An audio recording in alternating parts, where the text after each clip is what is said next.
English. It's Buzzkill time. And Let's talk about pirates. Welcome to another episode of Velocity Chaos.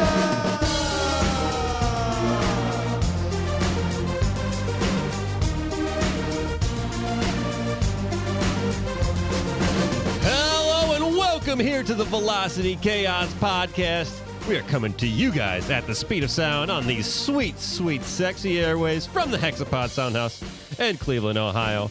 My name is Luke, and I am joined, as always, by my wonderful co-host, Nick. Hey, happy to be here with you guys and with you guys and with you guys out there.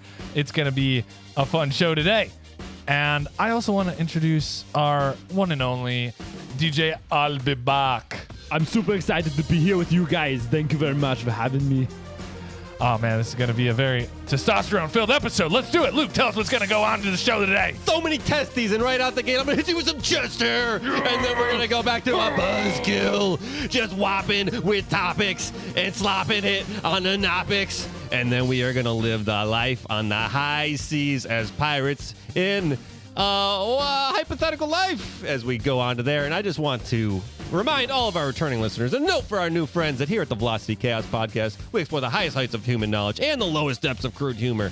Our mission is to tickle that pink thing between your ears, poke that frontal lobe, or sometimes just smash the laugh box. So hop in and buckle up for an infotainment ride across the airwaves. And before we get into it, a reminder to follow us on Instagram at Velocity Chaos Pod, on Facebook, and on Twitter at Velocity Chaos P. We put out episodes, shorts, and segments up there. Also, drop us some stars on Apple Podcasts, some love on Spotify, and toss us a sub on YouTube. We'd greatly appreciate it. Thanks as always for your support.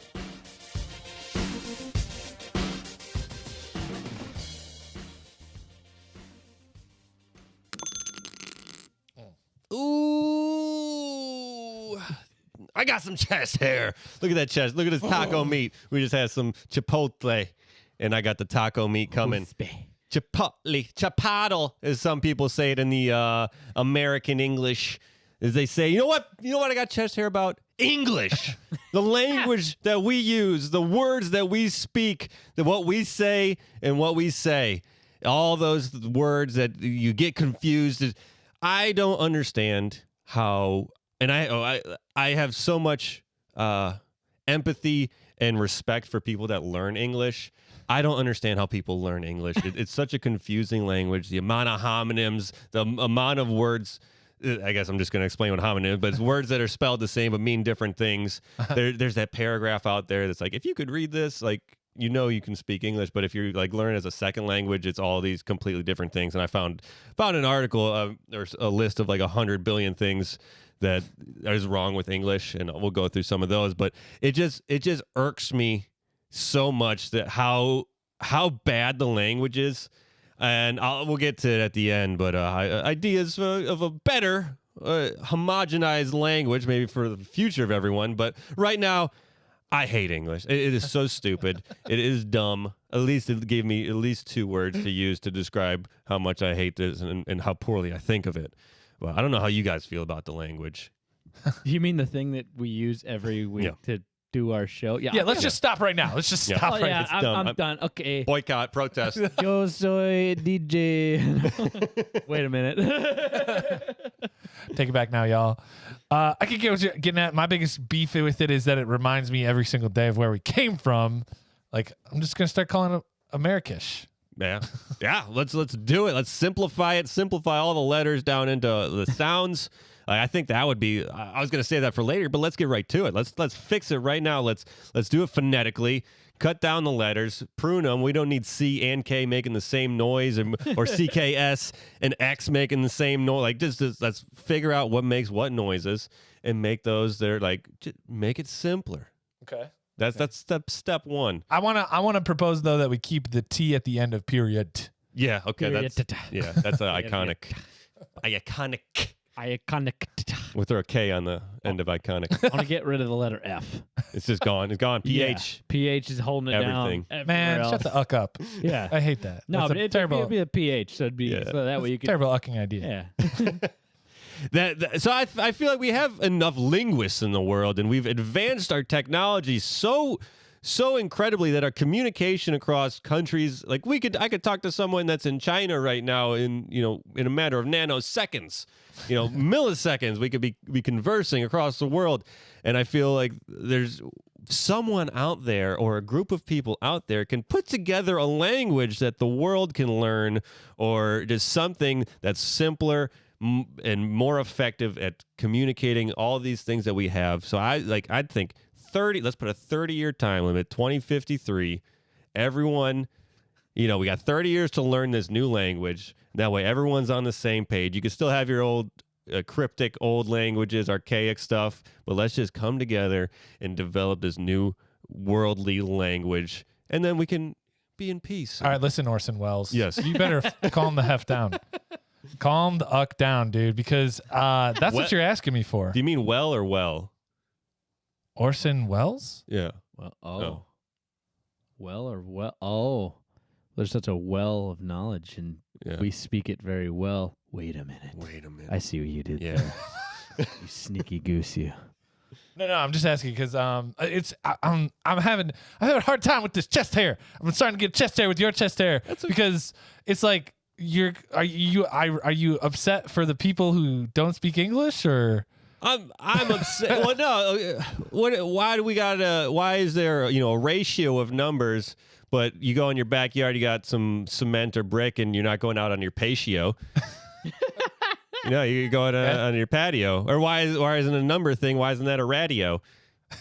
See, I think you're looking at it from the wrong terms. I think you're just sitting here saying, "Oh, logistically this is hard," but as we know, all good things in life that are worthwhile aren't easy. So I'm turning this chest hair into master debaters because I got a problem with your chest hair. See, because you said it only gave you 2 words to say how you hate. You think it's stupid and dumb when you could have been like, I loathe it. Yes. I despise. I detest. Oh, it's just an abomination. I refuse to use this detestable language. What? And look at all this beautiful depth and synergy. It's like ASMR with language. It's just. But that's what I said though. Well, at least I gave it I gave it a compliment, saying at least it gave me 2 of these.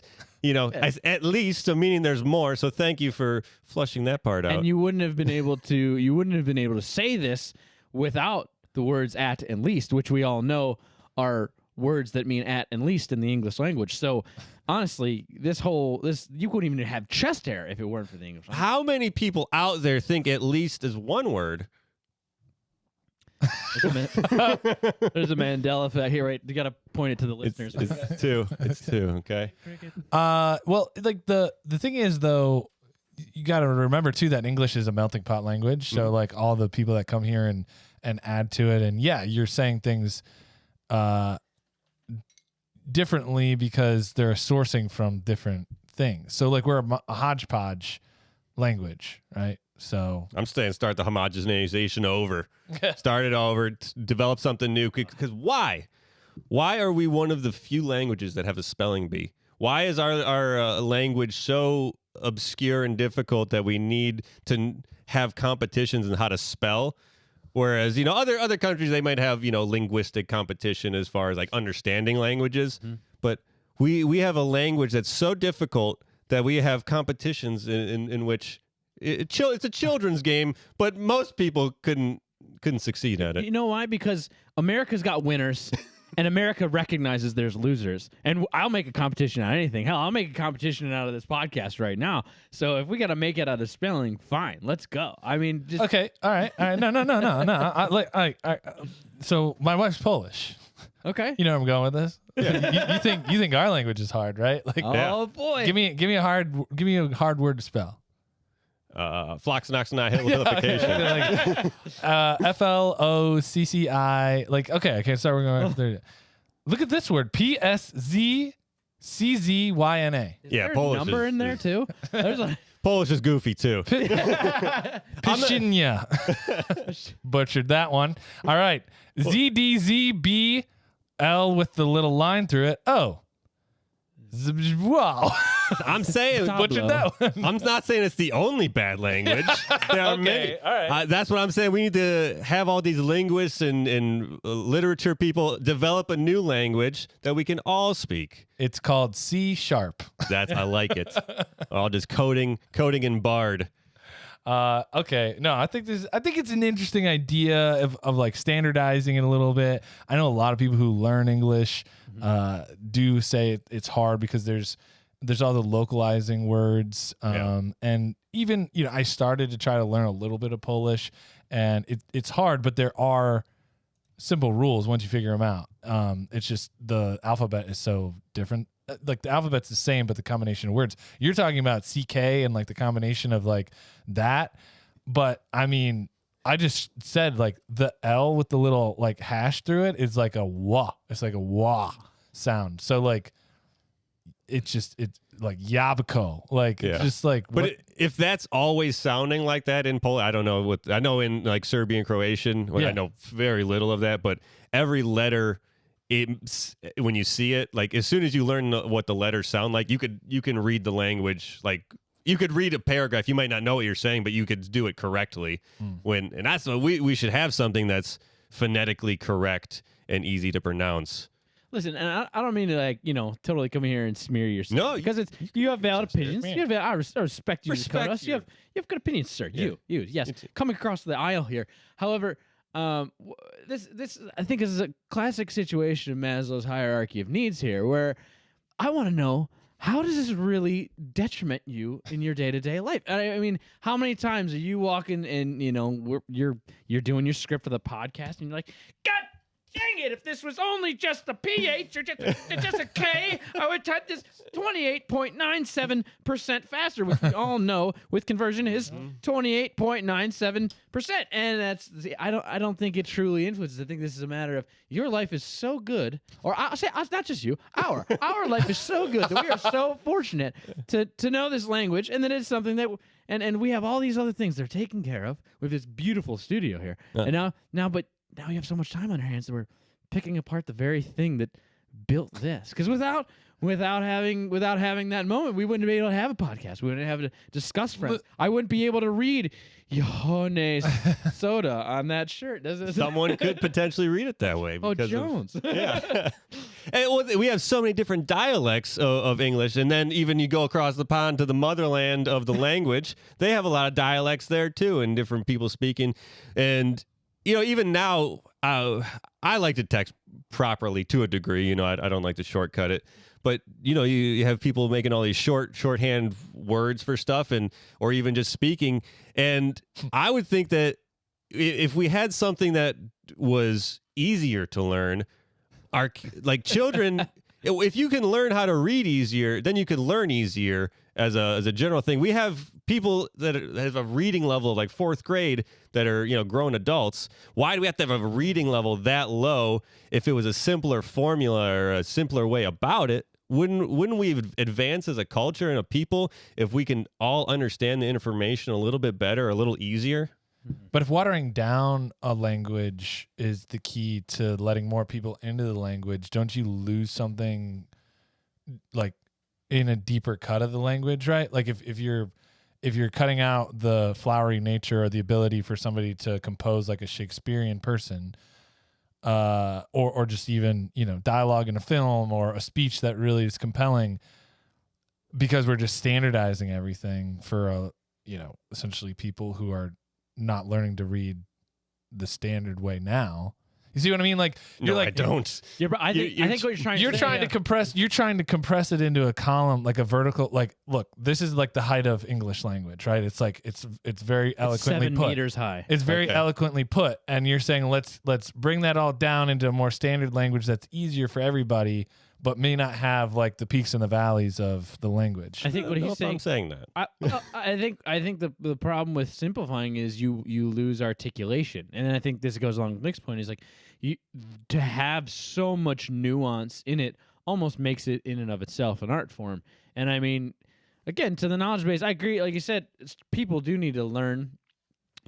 However, but if you're giving something that's more challenging, I think that actually makes your brain function at a higher level, because you have to ultimately picking apart a harder puzzle, right? If you do a harder and harder crosswords, you get quicker and quicker, more proficient at something. So I feel like at this point, we're just like, to your bar example, we have something that sets the bar high as far as mental capacity in that regard. That would be my argument to go along with yours, but I don't know if that's exactly Luke's what you're just trying to backdoor Sindarin into our like language, I don't know what that which is but- like the common Elvish tongue from nice. Lord of the Rings. I'll take it. He's just, No, see, you're it's trying to put more a- obscure one. You're putting a paywall and a lifestyle on eloquency, where you just got to keep all the other poor people down. Is what I'm hearing that you're saying here is. You said set the bar high for the people that want to try, but I'm saying make it more available to people so that we can.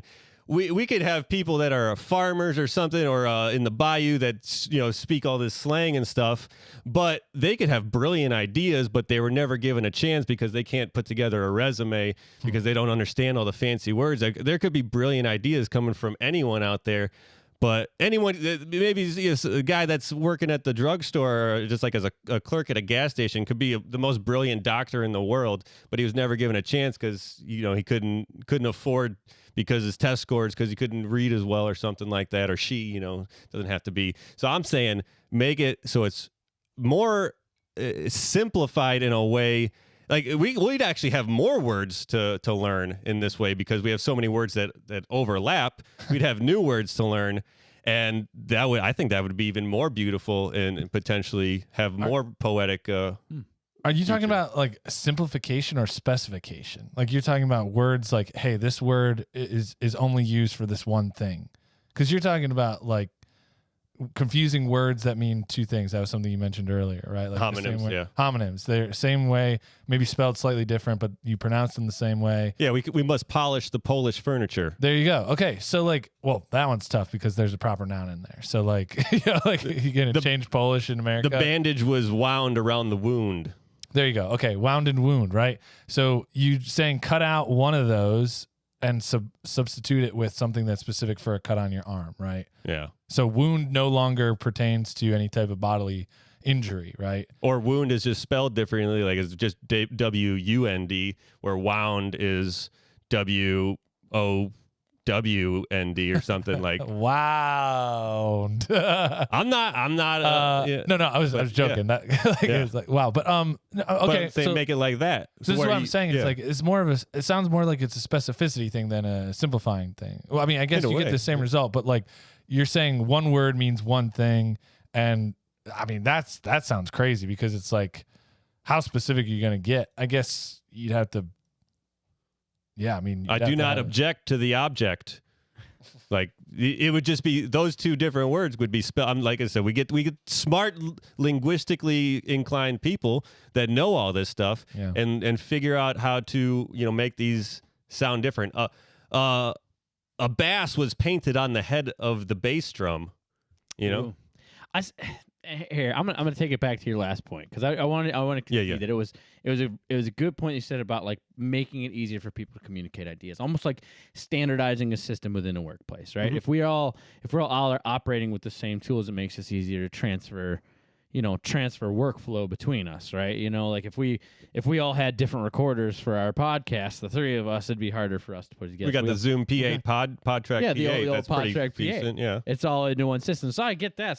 But I think I'm gonna bat with Nick on this one. With that, you guys know I like rap, and like some of the best things that you find are like you said, homonyms or using double entendre and stuff like that from an artistic sense of it. So I think it's a win-lose situation. It's you're getting one with the other, and I mean at this point, hey man, we've been doing this for a while. I guess we do lose play on words. So I just have one kind of final thought on it is that I think the biggest challenge would be to standardize this. Like we do.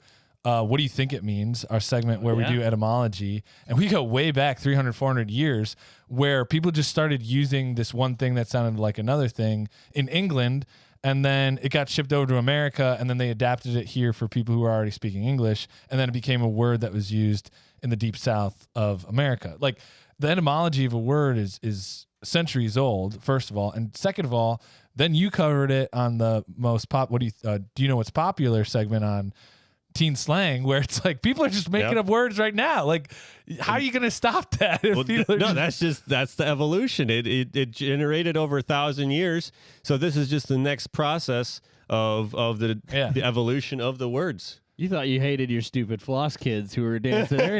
You're gonna say I'm woke with the topidus. It would definitely. I'm not saying it's the only solution. I'm not saying it's a good solution. It's just it would definitely be annoying too. Like, dang, that's spelled so ridiculously. Why isn't it spelled this way?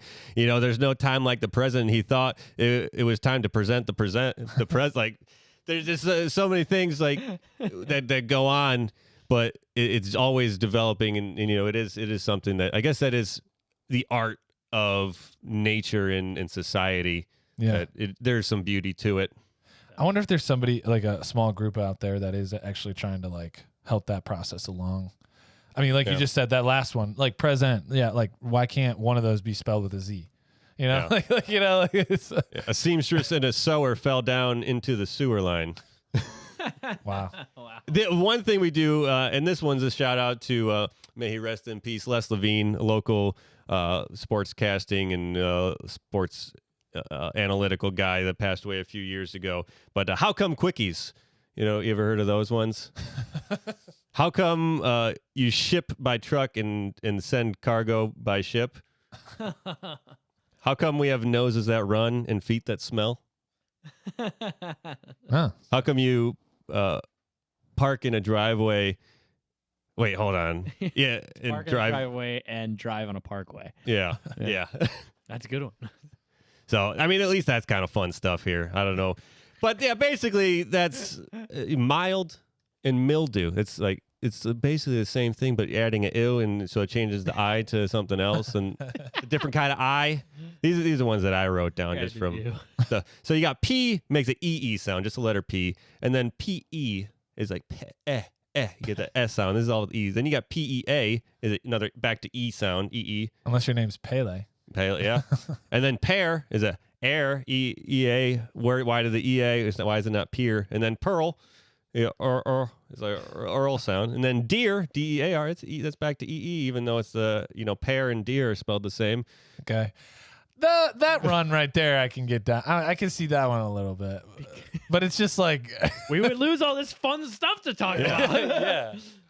Like, oh, there's a pair. Or like, I don't know, maybe just English is like the funniest language, right? Because yes, dear, and then a buck walks into the room with like the baby, like that's fucking hilarious. Like, but you wouldn't think of that unless our messed up language existed, because it's like, that's funny. Visual gags on a podcast. Yeah, so I guess in order to not lose out on play on words. Yeah, we will suffer. Yeah. We will suffer for everyone else. For humanity and our future. We'll suffer that or those words, from now to the end of time. We'll carry that pain. Carry the pain Window deep within. pains. You guys watch. And you know what? That was a good time, and I appreciate you guys going on that little adventure. And I value you guys' opinion, and I thank you for letting me speak mine. I appreciate that. But you know what? Watch is a good time because it's always on time.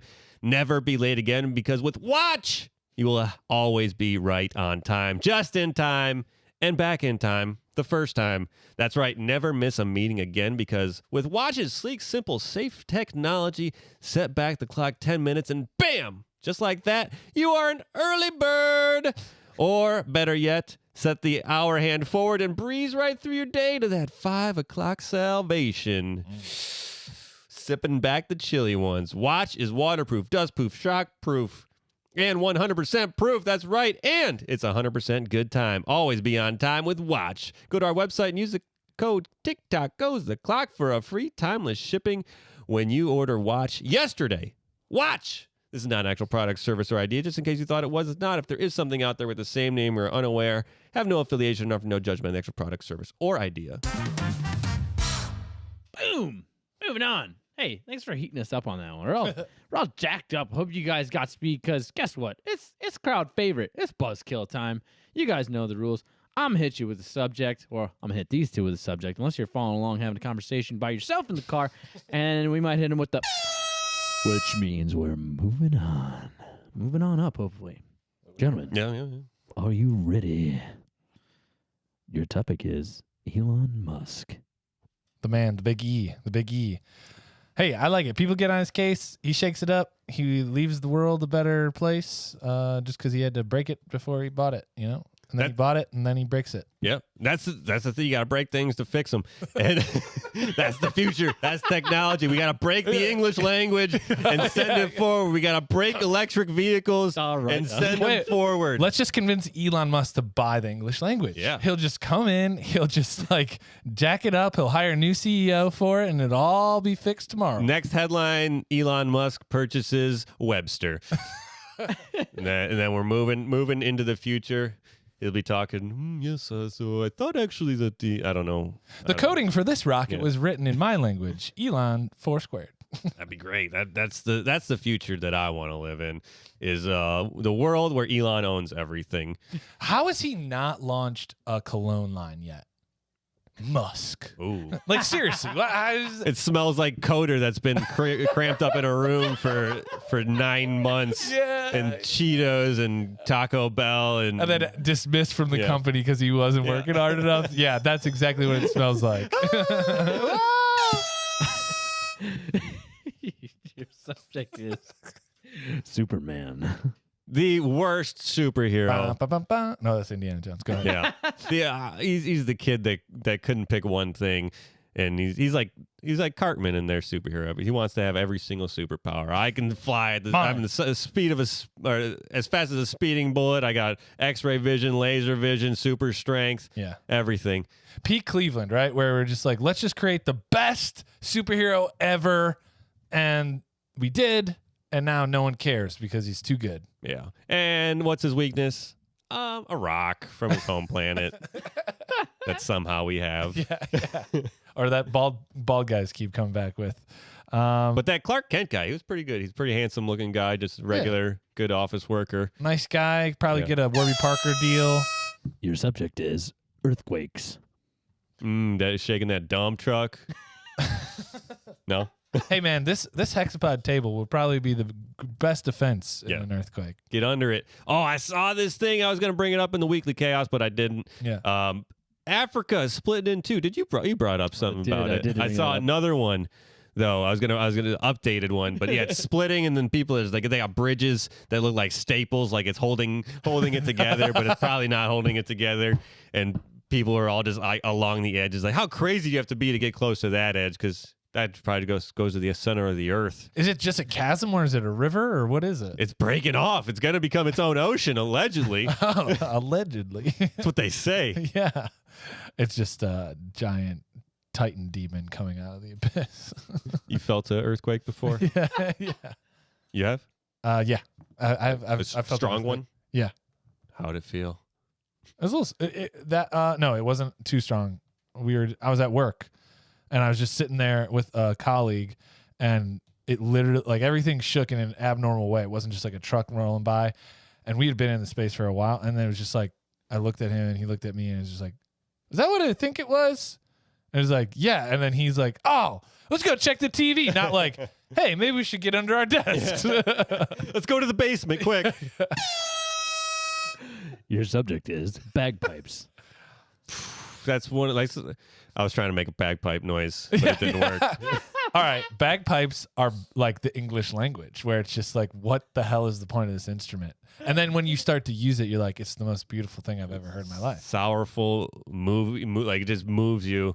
You feel it in your soul as the dead bodies raise up into the sky.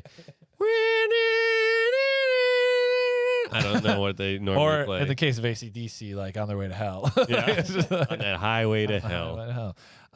No, I mean, bagpipes are amazing. I just, got to get that chicken wing going, just really in and out, squeeze the bladder, I think they call it. And yeah. You got 3 or 4 or 5 of the sticks. The more However many you want, I guess. Yeah. The more sticks you got coming out of the back, the more sorrowful the bagpipes are. It's like an organ. You can just have like this whole like smorgasbord of pipes, just dragging around. McPeacock is like what they call you, because it just like flares out behind you. Or what you do is for that one, you have that big pillow thing that they have at summer camp, and they have the kids jumping off like every time you want the noise to go, and you're just And then, okay. And then you're holding the C key, and then they jump, and you switch it to the G. Send the 300-pounder. I got a solo here. They just shoot them off into space. Yeah. That's Your subject is nuclear war. we're not doing verbal war because no one can understand us. It's inevitable. Yeah, it's coming. They're spilling tetrachloride everywhere. We're killing ourselves with it, really. Yeah. Nuclear war. I mean, I don't know, man. It's pretty dark. That Oppenheimer movie's coming out. It's all about the creation of the atomic bomb. Is it one of the greatest or one of the worst inventions ever? Your subject is hipsters. I think I hate to admit, I think I'm a hipster. Like, I like it. unfortunately, You think everything's dumb. Okay, got it. I think stuff is stupid. Maybe I'm just emo. I'm like anti-hipster, which makes me a hipster.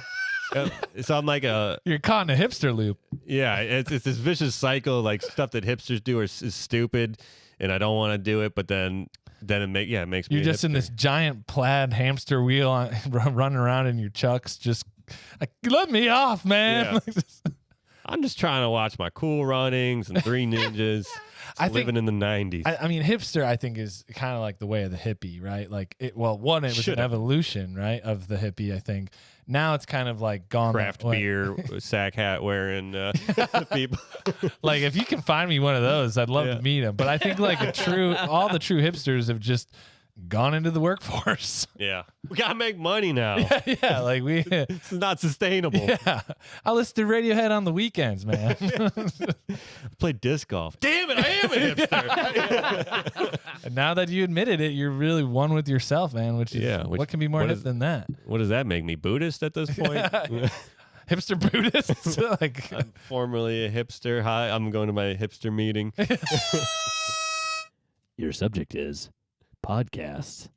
Everyone has a podcast everyone now. has a podcast. We're not even competing anymore. We're just This doing is just documentation at this point. This is for the project. This is for our kids. This is for our grandkids. This so they can make fun of us and throw tomatoes at us. Look back in 100,000 years, like, look at that table. That lasted throughout all those earthquakes. Yeah. It'll be meta tomatoes at that point, though. Yeah. Just, you know what? You guys get 5 tomatoes. What?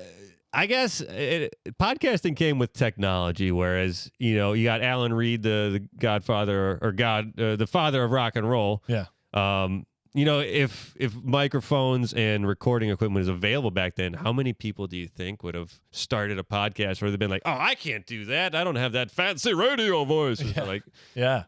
Or, I mean, like the giant, wall of recording instruments, like you said. Like, now it's that board. I mean, back then it was the whole tape deck, and got to get the guys in, got to get synced up. Then you got to make sure it's EQ'd. I mean, it's you don't even need that. You could just do it onto your phone or a recorder. Yeah, we don't even need all this stuff. We're just doing it for show.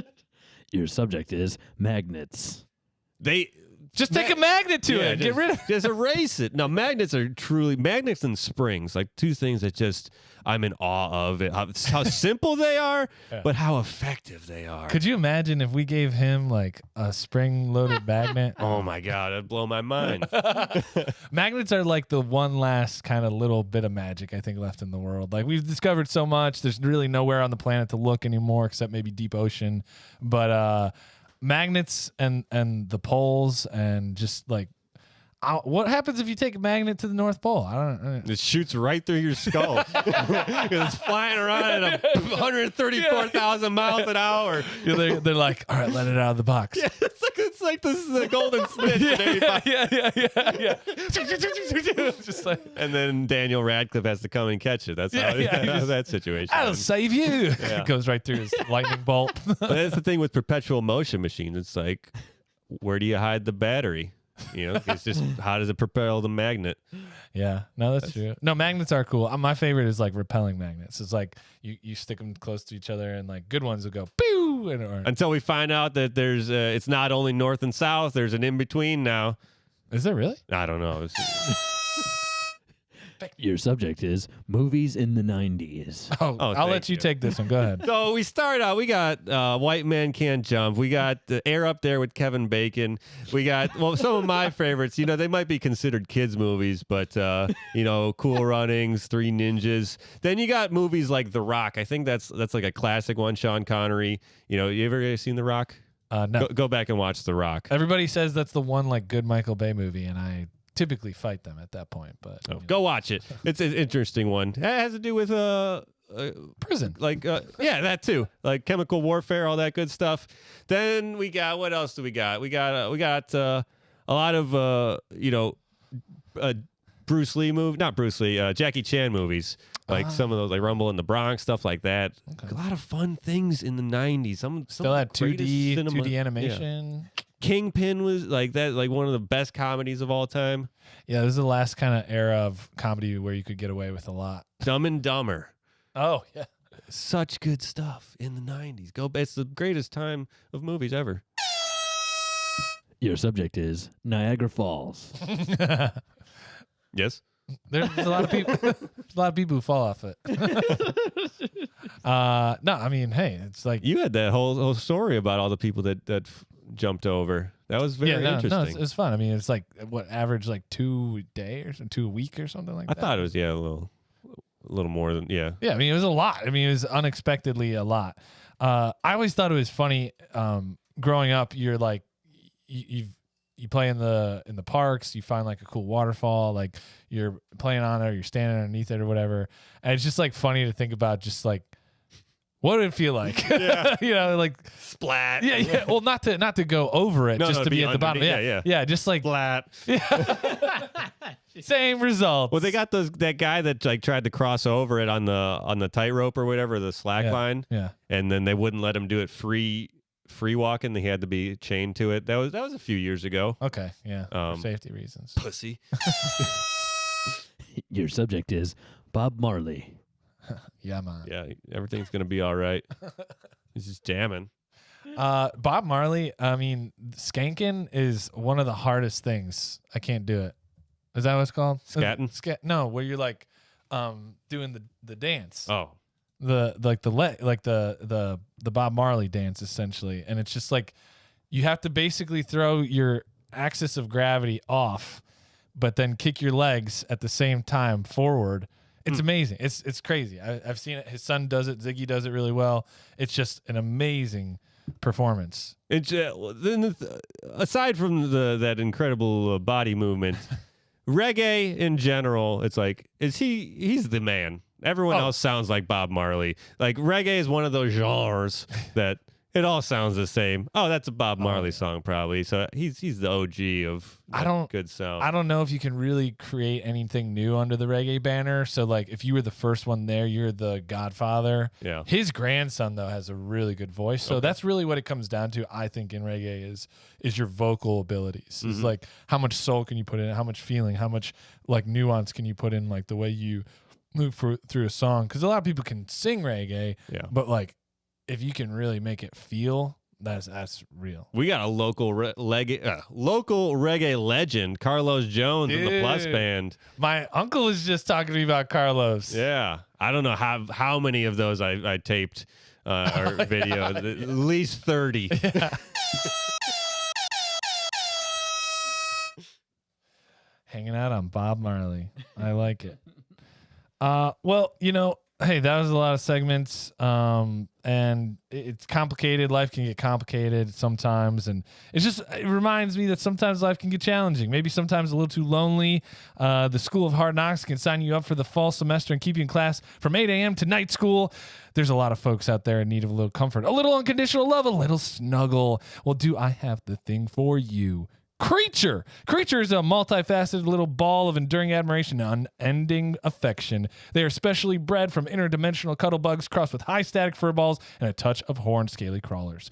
Creature comes in multiple configurations: furry, fluffy, fuzzy, funky, flammable, fluid, flimsy, flaccid, flimsy, fubsy, and or freaking frozen. Create your ideal creature by going to the website www.ineedcuddles.gov and enter the code I am God VCPod to unlock special selection features not available to other customers.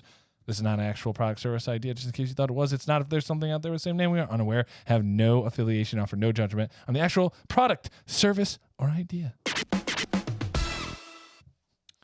All right, guys. I should have said, all right, guys. Go on. Hit you with it later. I'm coming with you later. Go. Okay, sounds good. Guys, if you didn't catch it just from that total fumble of an intro, we're going to do a hypothetical life segment here, okay, which is one of my favorites. When we do it, we stretch the old imagination a little bit. We've discovered Hammock Island through this. We have prepped our zombie preparations. All you need is to find a Goodyear plant and you are safe for the rest of the virus.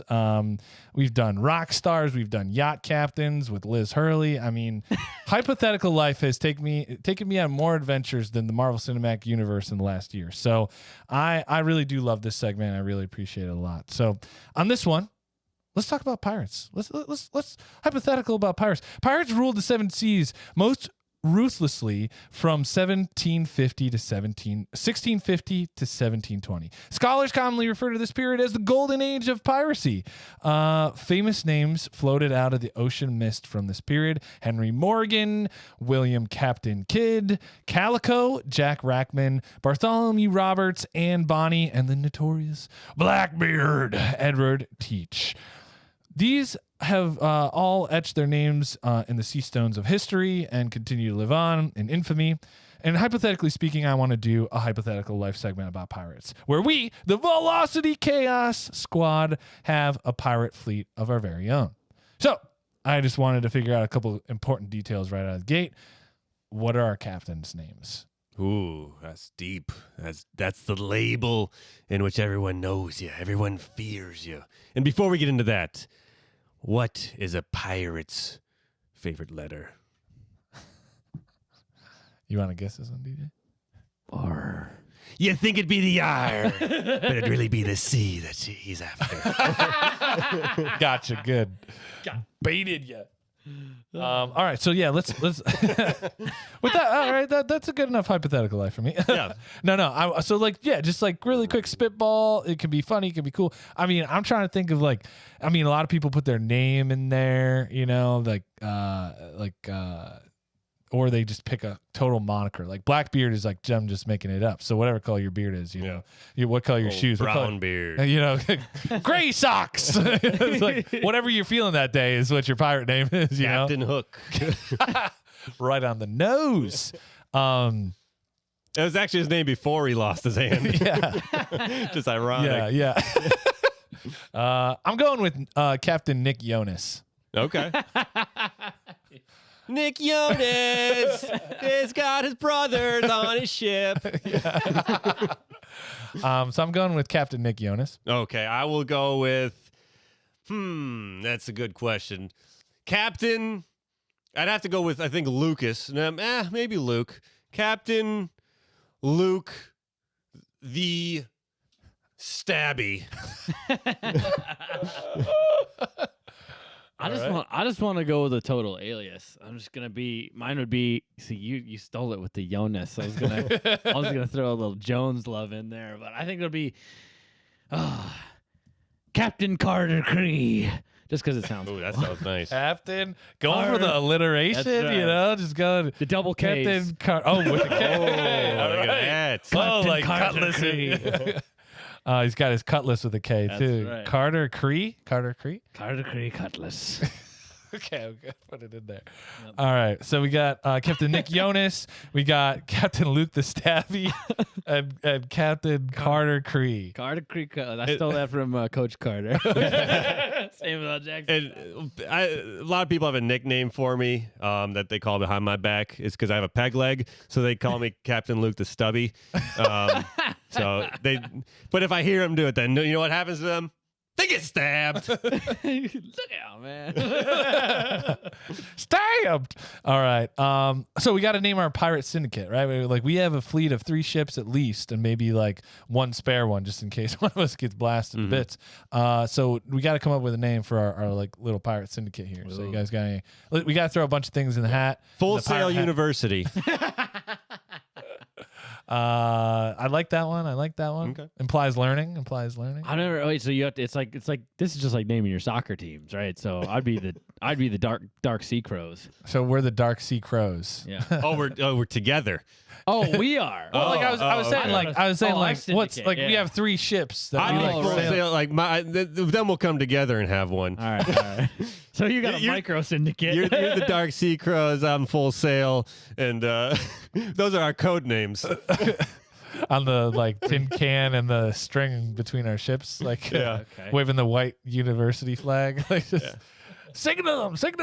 That's the ship. SS Full Sail University.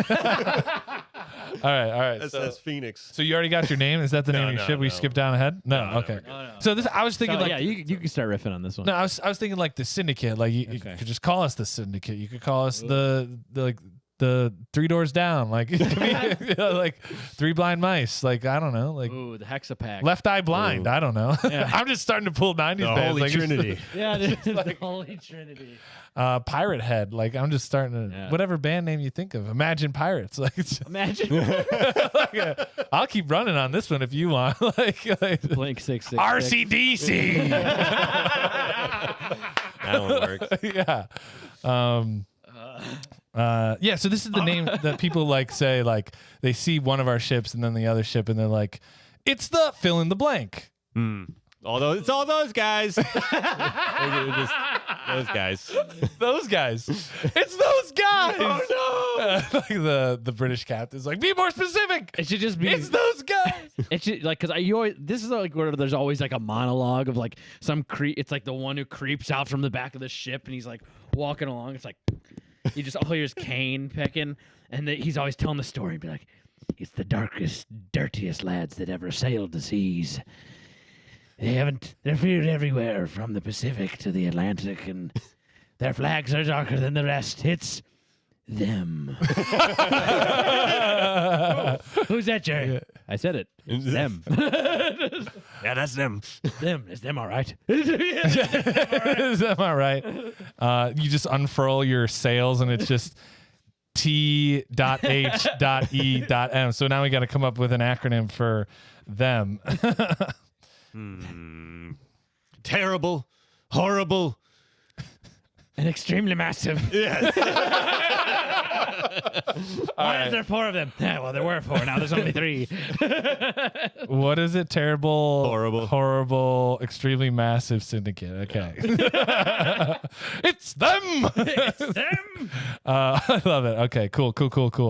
So we have our syndicate, we have our 3 captains, and maybe a spare ship somewhere in here that we just tow around. So yeah, let's do it. Let's christen. Let's take the champagne bottles. Let's take the bottle The of kegs. Jones and just Yeah. smash them over the bow of the ship and send these puppies on their maiden voyages. So go for it. Whew. The SS Slow Ride.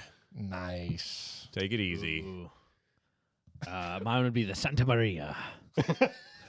Stole that one from old CC. Taken over by KK. I'm sorry. Well, if we got a slow ride in here, it's got to be slow ride. Santana Okay. Maria. Santana Maria. Like, Santana Maria. We're, Oh, wait, no. This is You pirate go. rock now. You go. We're in full blown pirate rock. Like just like I don't know. I like that he's Captain Carter Cree stole one of Christopher Columbus's boats. all right. So you're the SS. The SS Slow Ride. Slow ride. How you want to spell it? Just SLO or I'll just you spell want American. the dub? Okay. You want the dub in there? Yeah. You want the W in there? Can I take the A off of Maria? And it's just Santa. So it's Santa I'm the Maria? Captain Cree, the real captain of the Santa Maria. The Santana Maria. The Santana Marie. The SS Santa Marie. All right. the real Santa Maria like sunk, and so they just like remade it and rechristened it, and it just they forgot to paint. They ran out of room to paint the A, so it's just the Santa Maria. Yeah, it's because we added the N. That's Santana Maria. Yeah. It'd be funny if you just named your ship the SSSS. I'm gonna go.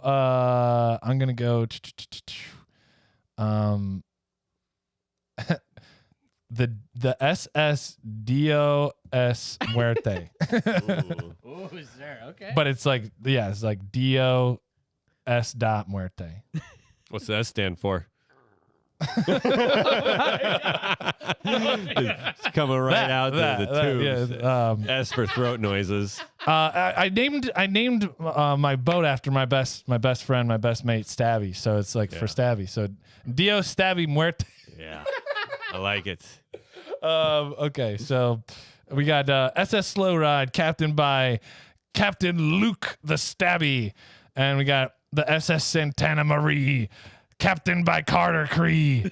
I think I'm dropping Luke. I'm just gonna go with Captain Stabby. Yo, Captain Daddy's gonna come for you, man. Nah, we're on the same team. Captain Daddy, Captain Stabby. Copyright infringement. That's who I'm saving the fourth boat for. Yeah. And then the SS Dio S Muerte, captained by Captain Nick Jonas. All right, and so the last thing we each got to have a home port. So just let me know what it could be fictional. You can make up the name. It's probably easier to make up the name. Captain Stabby finds home in Atlantis. Oh, I stole a good one. Okay, Atlantis for Stabby. Atlantic City. There's a lot of gambling going on there. Okay. You want to pick one, Carter Cree? I want to say the Cree and the Santa Marie are the terror of not the sea, but the lakes. The greatest of the lakes. The Santa Marie travels Lake Erie.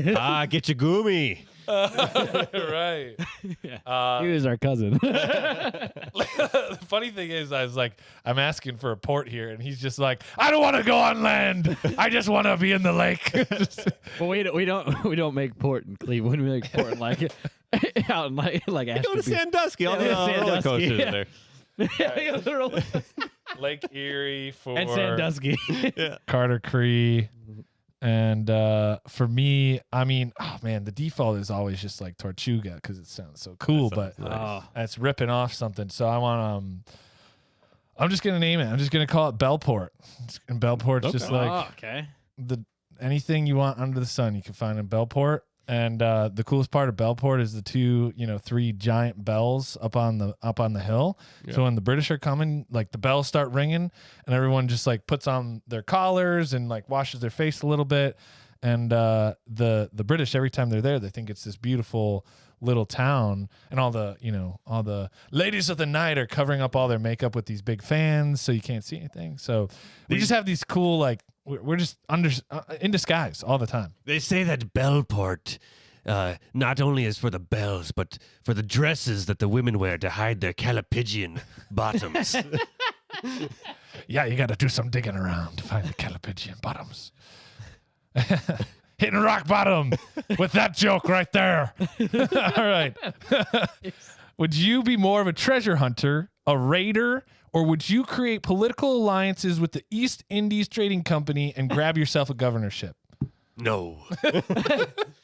You see, Captain Stabby, he lives by the old saying, early bird gets the worm, but second mouse gets the cheese. So Captain Stabby is always showing up second to the treasure hunt, and Captain Stabby is taking the treasure from the fool who finds it first. Ye's be's a scavenger. That's what we'd call you on the Santana Marie. Yeah! Stabby for you. The Stabby Scav.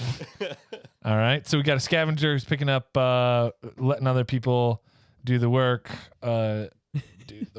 We take a slow ride to the treasure. It's not out of choice.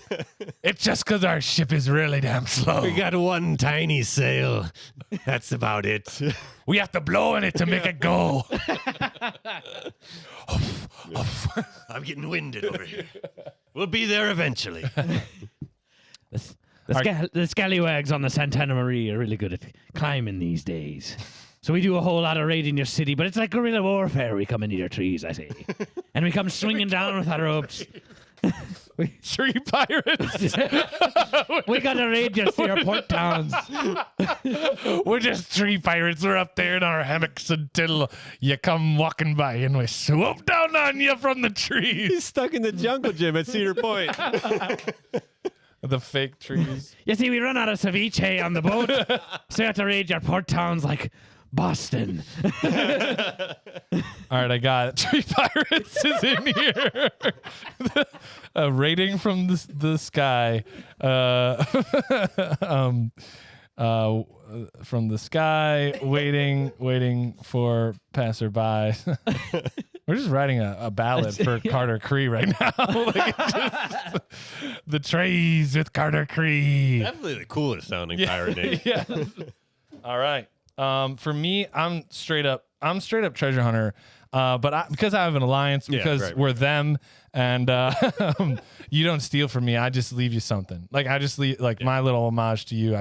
I take one of the chests, like one of the larger ones, because you're a really good friend of mine, and I leave it there, and I put a nice little bow on it with a little note, and it's just like, I love you, Stabby, and that's it. Well, the thing is, so what Nick Jonas does is he goes to the port before and he said, "Who wants to be a pirate today?" And then he finds some schmuck and says, "Yeah, I want to be a pirate." And then he gets them to come up, and then he's like, then they go on the ship and get the treasure, and then he's like, "Stay here. This is your first test." And then Nick Jonas leaves. Captain Nick Jonas. I gotta put some respect on that. He leaves and he said, "We'll come back for you." And then that's when Captain Stabby comes and he says, "Ahoy, lads! There she blows." And then I stab the young kid and take the treasure. Because Captain Stabby doesn't feel like he earned it without a fight. Yeah. But as the kid's dying, he's like, "There's also a note." Yeah. And it's from me. He does love me. And then as a warning, Captain Stabby takes the dagger and leaves the note on the guy just laying there in the sand. Skablat. So Nick Jonas is a treasure hunter, Big time hunter. and sometimes I even I'll take some of the stuff on strings, like the necklaces and stuff, and I'll hang them up in the palms. I chuck them up into the palms for you to go find them. You're almost you're a diplomat. You know the old ways of piracy. You know how to take care of your brotherhood. I'm the Paul McCartney of this here syndicate. Treasure hunter keeps the boys fed. I just love the slow ride. It's just you're just jetting around the Caribbean, hey, meet us at Bellport. And you're like, I'll see you in 2 years. Pick a date, I'll be there. And then we're off doing something else, and we're like, hey, what day is it? Oh shit, we're supposed to be in Bellport. 2 weeks will meet you there. Yeah. Pick a date further out, please. A month? Further out, please. You're going to need a new calendar for this one. All right. Best parts of being a pirate captain. What do we got here? Oh, I say we're a jolly bunch on the Santana Marie. We like jamming out. We're playing our ukuleles and our all kind of other. We got bongo drums on ours. It's a little unconventional pirate ship, but we like to bring the party to the old Bellport with the cow pigeons. Everyone loves the Santana Maria. We're more of the party boat. It's like a redneck yacht club out there, really. And all the other pirates of them and my fellow captains like to join and center in at late night on the Santana Marie. Oh, all right. So the Santana Marie is party boat central. Yes, that's why Captain Stabby, he does another kind of stabby on the Santana Marie party boat. The non-lethal kind. Yeah, non-lethal kind. But the other screams that Captain Stabby likes to hear, the best part of being Pirate Captain Stabby, are the screams of a fresh stab in the dawn. In the dawn, as the sun comes up. After I've done my stabbing all night, then that fresh morning stab is what sets the day right. Gotta have the good stab. All right, cool. Santana Marie is a party boat, and we got Stabby loves the parties. And Nick Jonas is there. I cover the music part of it. You know, I got a couple brothers. They come out and we play the music. So Orgy Barge got it. And so Captain Stabby, favorite thing for him is you wanna let us know what your favorite thing about being a pirate is, or was that it? That was it. Yeah. All right, stab it. A nice, good, pleasurable stab overnight, and a nice wake me up stab in the morning for some helpless schmuck. Got it. Okay. For me, the coolest part is picturing living, like making them infamous, like making them talk of the town when we're alive and talk of the metropolises and the podcast studios when we're gone. So my whole thing is like I'm the PR guy, like in our syndicate. It's all about, you know, all right, Stabby, you gotta come over to the ship. We're doing headshots. Got, like this guy, he doesn't have a hand. We just strap like a pencil to it. But he's an amazing artist, and he's just sketching all the captains, you know. And we create our own wanted posters, so we don't need to worry about bounties. We kind of like pay off all the Brits and all the Spanish and stuff, but we still have to keep up face and save face. So we publish our own wanted posters. They're building a legend. Yeah. Captain Nick Jonas goes to the end of the bar. Oh, did you hear about them? And then he runs over, takes his head off at the other end of the bar. Oh, yeah, I heard about them. They're despicable. And he runs over. I heard that Captain Stabby stabbed someone. And then Captain Carter Cree, swinging from the trees, his band of blood-hungry hounds. You don't want to see that guy pee. And Nick Jonas, I wouldn't want to tangle with him.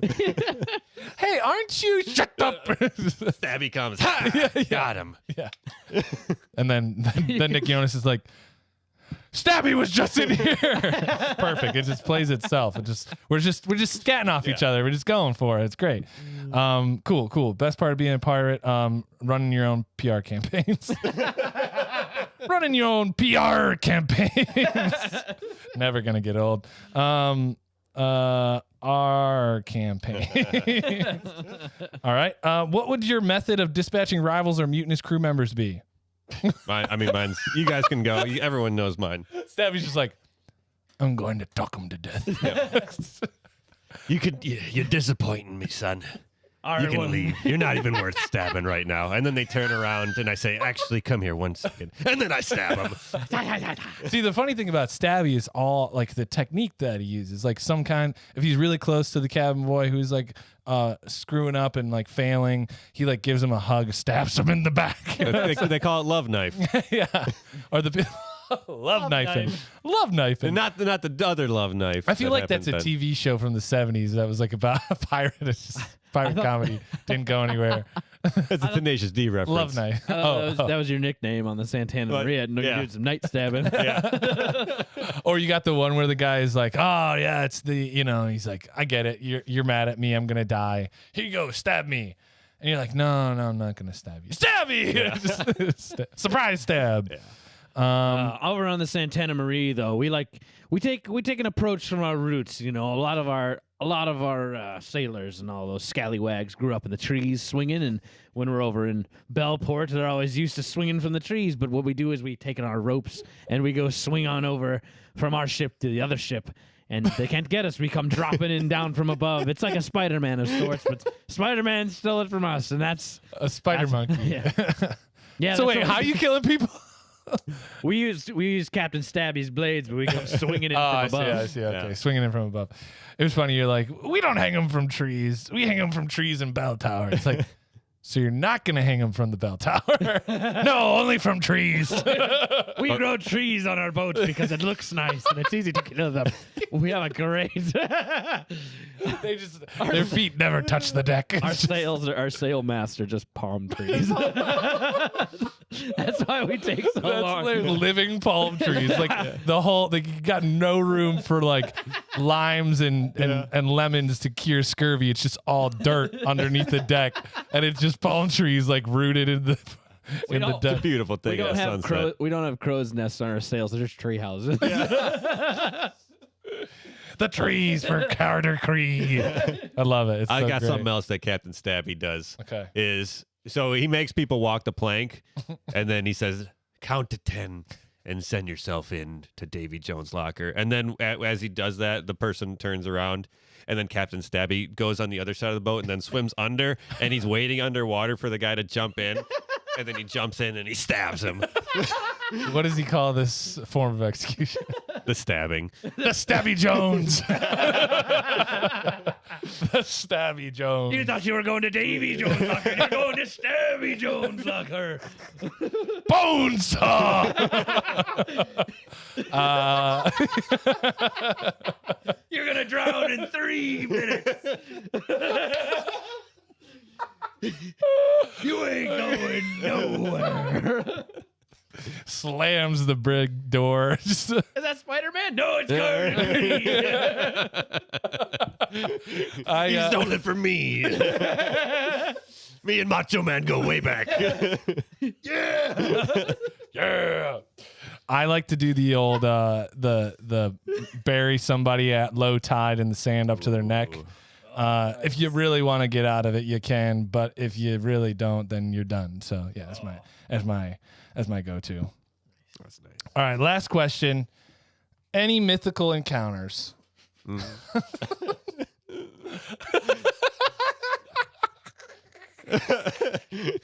You can suck it down. Coming up for air. We were almost covered in Jones soda over here. Abs. Over on the Santana Marie, we don't like those monsters, we three. we avoid the mysterious Kraken. Because we don't like monsters over on our boat. All right, no monsters for Carter Cree. We've run from the Kraken even though we've never seen one. Got it. No monsters. Any monsters for Stabby? Ah, yes, many a monster. We've come across the Easter Bunny and Sasquatch. The what's that one down in Mexico? The Chupacabra. That's where all the cryptozoological creatures go. Yes, we even run into Nessie. That she's a regular at Atlantis. I thought you captured the Chupacabra and put it on your ship. Isn't that it's a pet at this point? On the SS Slow Ride. He needs like a griffin to tow him around. Like, that'd be an upgrade. I've even seen a unicorn.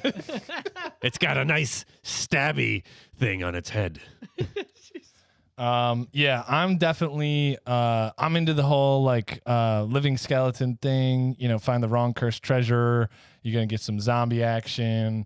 Little voodoo magic from the Creole population. So I'm into it, but I'm more like hey, if I like get this secret dagger and I give it to Stabby and he stabs my mortal enemy, like I get his powers, like the mortal enemy powers. So like I'm cool. I like the like the little magic talisman stuff. Mystical. Yeah. Yeah. It's got some story behind it and magical powers, and it's this whole weaving thing of, you know, it's just getting passed on for generations. Well, it's part of building legends, the PR, and it's just like the whole thing where you're like, you got your last stand and you're against your villain pirate guy or, you know, the British guy, and you're like, someday, 5 months from now, this dagger will be in your back. And then I give it to Stabby, and then I'm like, hey, so-and-so's over in, you know, Bellport.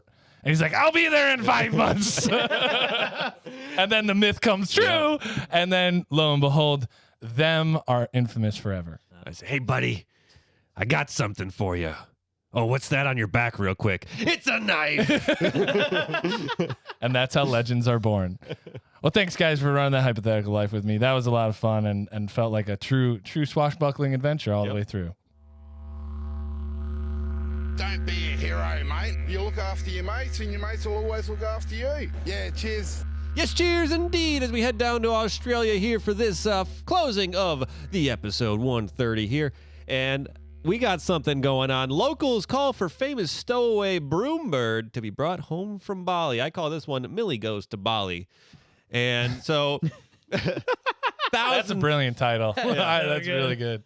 Thousands of people have signed a petition calling for a much-loved bird from Broome, excuse me, Broome, that's the town, to be returned home after it accidentally stowed away on a cruise ship and ended up 130 no, 1,300 kilometers away, which conversion we know is more than 7 miles, and it's in Bali now. Wow. So people are petitioning for Millie to come back because she's a staple. She would go to like games and everything. Like Chris Mitchell, native animal rescue broom, he hand reared Millie as a tiny chick. So being at this animal rescue, he able to nurture her up, and she was just kind of like a staple of the town, and she would go to parks and stuff and watch people play cricket and all that good stuff, and a lot of fun. And then Millie stowed away on a boat, and people are petitioning to bring her back, but the agency, like the wildlife agency in Broome and kind of the area, saying we can't bring her back because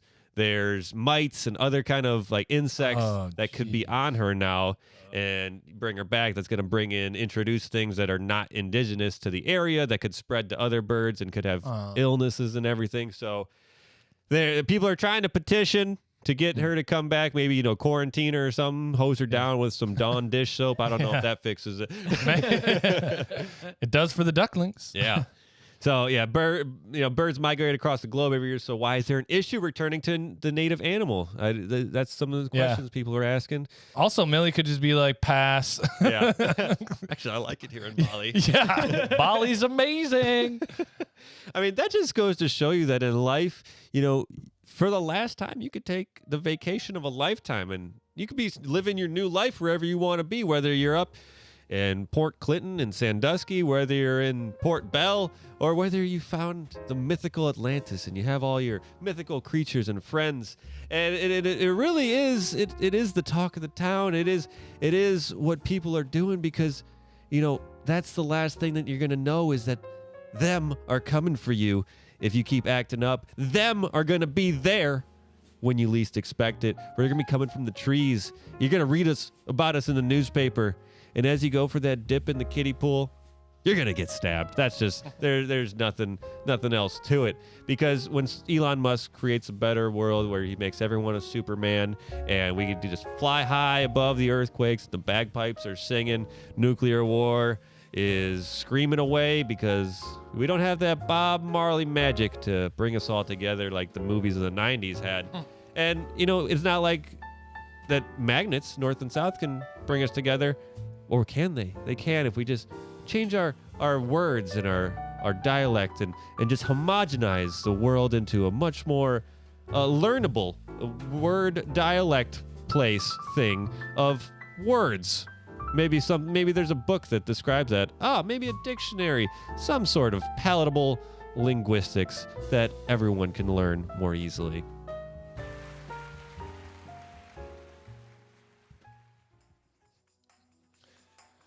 All right. I'm going to give it a good one this time. Woo! It's time for the recommendation station. That's what we're pulling into right now at the end of the show. It is the part of our Velocity Chaos podcast where we give you nothing less than a sterling recommendation from us to you, gift wrapped in audio airwaves. Guys, I want to recommend Jones Soda. You can see it right here. Thank you. Guys, Jones Soda was founded in 1986. This Seattle-based company is all American made and uses only the purest cane sugars for its sodas. I, for one, appreciate that they use glass bottles, which are friendlier for the environment, and for many of their beverages, they use fruit and vegetable-based dyes that are a lot friendlier for my gut. Throughout the years, Jones has created over 64 flavors. You can enjoy a lot of the more creative ones now. Some of the staples are still around. Right now in the studio, we have Key Lime 3.14, and then all the other numbers that I won't repeat here is basically just a key lime pie smashed into a bottle. It's quite tasty. Oh, yeah. The graham cracker mix, I like it. It's just refreshing on a hot day. And finally, they engage their customers in a really I wanted to also say this. They do special edition flavors, which we've talked about ad nauseum. And they basically do those a couple times a year. That's one of these. That's what the key lime flavor is for. And finally, they engage customers in clever marketing ploys. They put their submitted pictures on the front of the labels, which is just a fun way of getting everyone involved. So my recommendation is Jones Soda. That's a good one. It's delicious. It's And it's cane sugar. I like that. It's not that high fructose corn syrup. Yeah. It's that good stuff. It's the grinded up stuff. You got a favorite flavor? You're a root beer guy. Ooh, big cream. Well, I'm cream soda and a root beer guy. Ooh, Yeah. cream We could, soda. like combine those together, maybe. You'd be- Ooh. Bro, why have we never tried that? Dude. Put a little Di-Serona in there. Yeah. Talk to me, Jones. Oh, wait. You do. Guys, it's been amazing. A lot of fun on this episode. I laughed. I cried. I giggled. I chuckled. I got mad at Luke. No, just kidding. He got mad at us. He got mad at the English language. All of you out there speaking English, we're mad at you. We're on the same team at the end of the day because we have to keep communicating. Guys, I just want to say thanks for this one. It was a lot of fun. I want to thank DJ I'll Be Back. I hope you are. Hey, fellas. Thanks for having me out. It's always a good time here in the studio, making some shenanigans with you. Maybe them will sail the seas again. I like it. And I want to thank my incredible co-host who's done so much work, put in a lot of effort, put in a lot of energy into this incredible project. And yeah, thank you, buddy. Thank you, Luke, for running on this with me and with DJ I'll Be Back. It's been a time. We will see you around the corner. This is Nick signing off. And this is Luke, also signing off. Thank you guys once again here at the Velocity Chaos Podcast. I am tired. I am worn out. So we are going to be taking a little bit of a break. So thank you guys for powering through this. We've had a hell of a time. DJ, I'll be back. This is episode over 100 for you, 102. Oh, goodness. Yeah, so thank my you goodness. Thanks for having so me. much for joining on. This has been a wild adventure. Don't know when we're coming back, but we'll be doing stuff. And we got projects that we're working on the side. But when we do, thank you guys for being here and caring about us and interacting. We truly appreciate it. And like we always say, we love you guys. Have a good one. Thank you for tuning in to the Velocity Chaos Podcast. We upload new episodes every Monday and Thursday. Be sure to subscribe and rate us on iTunes, Spotify, or your podcast platform of choice. Interact with us on Instagram at Velocity Chaos Pod or on Facebook and YouTube at Velocity Chaos Podcast. We are grateful for your time and hope you enjoyed it here. Please tell a friend, and thank you once again.